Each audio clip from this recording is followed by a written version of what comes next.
খুব সহজেই ঘরেই কিভাবে তৈরি করে নেবেন আমের কাশ্মীরি আচার সেই রেসিপিটা আজকে আপনাদের সঙ্গে শেয়ার করব।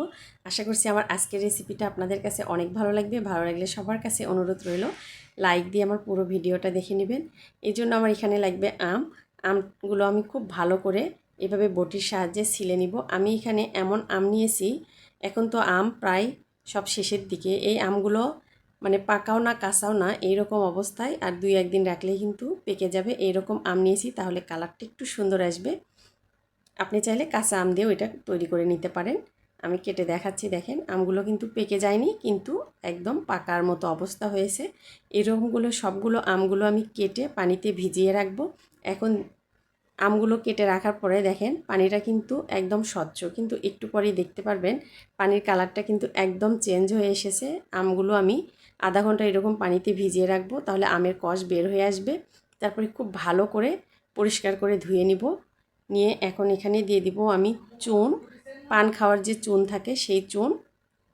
এইটা অপশনাল, চাইলে আপনি নাও ব্যবহার করতে পারেন, এমনিতেই আচারটা করলেও কিন্তু খুব ভালো হয়। কিন্তু আমি চুনের পানিতে এটা ভিজিয়ে রাখবো 2-3 ঘন্টা। এরকম করে ভিজিয়ে রেখে খুব ভালো করে পরিষ্কার করে নিব। আর গ্রামের বাড়িতে দেখেন ছাগল, হাঁস, মুরগি কত কিছু থাকে। ছাগলটা আমের খোসাগুলো খেয়ে নিচ্ছে। আমি আমগুলো 3-4 ঘন্টা পর ধুয়ে ভালো করে পরিষ্কার করে নিব। খুব ভালো করে কিন্তু চুনের পানি ধুয়ে পরিষ্কার করে নিতে হবে। এখন এইভাবেই আমি এগুলো আচার করে নিব। এর জন্য আমি কড়াইয়ে দিয়ে দিব চিনি। এখানে হাফ কেজির একটু বেশি চিনি দিয়েছি। আর এখানে দিয়ে দিব পরিমাণ মতো পানি। পানিটা খুব বেশি আমি দিব না, আপনি চাইলে একটু পানির পরিমাণটা বাড়িয়ে দিতে পারেন, তাহলে বেশিক্ষণ জাল করতে হবে। তবে এটা আমি অল্প পানি দিয়েই এটা ঢাকনা দিয়ে অল্প আছে এটা জাল করে নিব, তাহলে একদম ভিতরে মিষ্টিটা ঢুকে যাবে। তাহলে এই আমের আচারটা খেতে বেশি ভালো লাগবে। আমি কিন্তু আমগুলো আলাদা করে সিদ্ধ করে নিইনি, সরাসরি এই চিনির শিরাতে দিয়ে দিলাম। দিয়ে দিব পরিমাণ মতো লবণ, দিয়ে মিডিয়াম আঁচে রেখে কিন্তু আমি এটা জাল করে নিব। দিয়ে দিব কিছুটা আদা কুচি, আর এখানে দিয়ে দিব কয়েকটা শুকনো মরিচ। আমি এরকম গোল গোল করে কেটে নিয়েছি, আর বিচিগুলো আমি ফেলে দিয়েছি, চাইলে বিচি সহই দিতে পারেন। এইভাবে দিয়ে আমি বেশ কিছুক্ষণ একটু জাল করে নিব। ঢাকনা দিয়ে ঢেকে দিব, আর মাঝে মাঝে একটু হালকা নেড়ে দিব, তাহলে একদম ভিতর থেকে নরম হয়ে আসবে, আর মিষ্টির শিরাগুলো আমের ভিতরে সুন্দরভাবে ঢুকে যাবে। এইভাবে একবার বাসায় তৈরি করে দেখবেন, এটা খেতে কিন্তু খুব ভালো লাগে।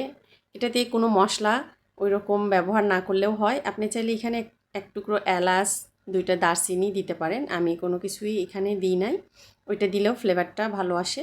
আমি এখন ঢাকনা দিয়ে ঢেকে রাখবো কিছুক্ষণ।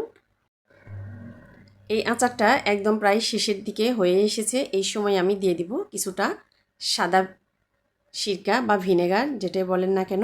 এটা দিলে কিন্তু আচারটা খুব ভালো থাকবে, সহজেই নষ্ট হবে না।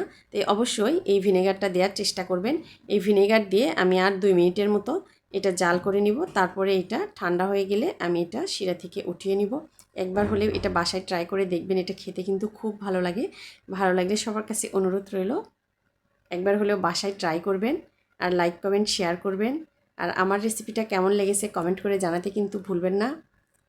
একদম কিন্তু সুন্দরভাবে ভিতর থেকে এটা সিদ্ধ হয়ে এসেছে, আর দেখেন কতটা সুন্দর একটা কালার এসেছে। সবাই ভালো থাকবেন, সুস্থ থাকবেন। আল্লাহ হাফেজ।